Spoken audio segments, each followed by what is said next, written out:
今日のね、ニュース解説なんですけれども、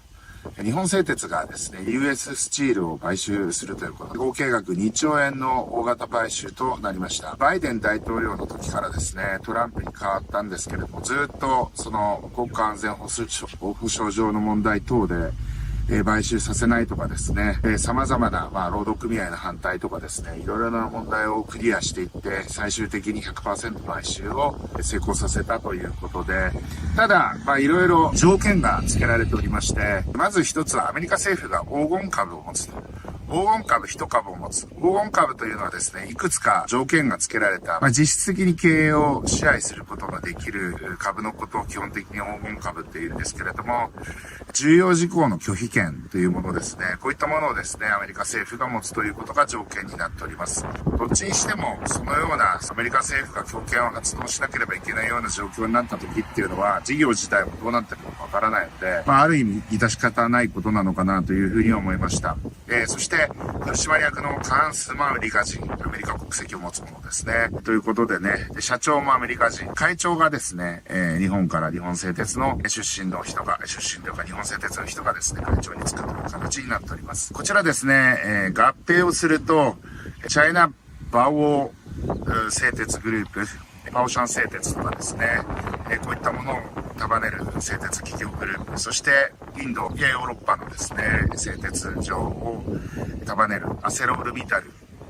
というグループに次いで全世界で3位のですね、製鉄企業グループが誕生することになります。アメリカの US スチール、アメリカの製造業、特にものづくりですね、鉄は全てのですね、ほとんどの工業製品というようになるわけですけれども、この鉄をですね、作る製鉄技術がやはりすごく国力が落ちてきた中でですね、アメリカの US スチール代表する製鉄会社だったんですけれども、技術力、そして経営力ともにですね、劣っていたと。そこに日本製鉄の優れた技術力、特に特殊鋼とかですね、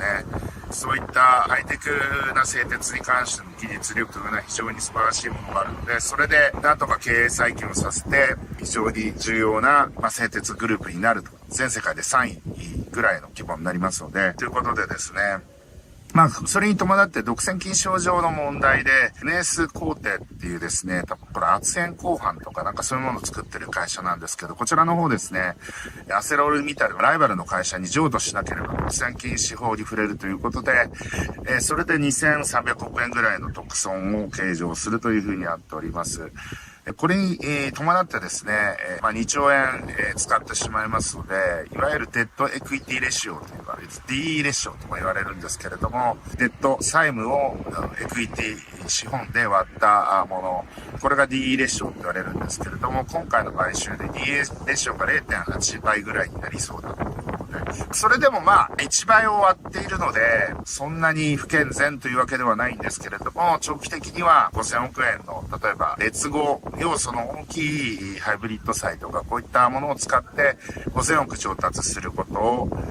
方針としておりますが、こういったものでまた債務の比率というのはデッドエクイティレシオを下げていく 0.7 ぐらいまで下げるということを目標としているようでございます。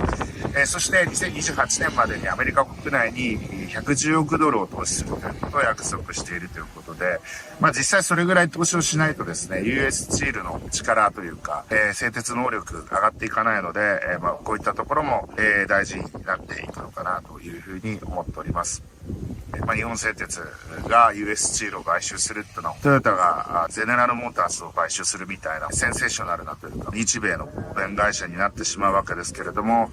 こういったことが行われるというのはですね、非常に大きなことなのかなと思います。今回トランプ関税でですね、50% 関税、鉄鋼に関しては 50% の関税が課せられるということで、アメリカ国内でですね、日本製鉄グループ、鋼鉄を作れるようになったということは非常に重要というか大きなことなんじゃないかなというふうに思いました。今日は日本製鉄の US スチール買収について解説させていただきました。いってらっしゃい。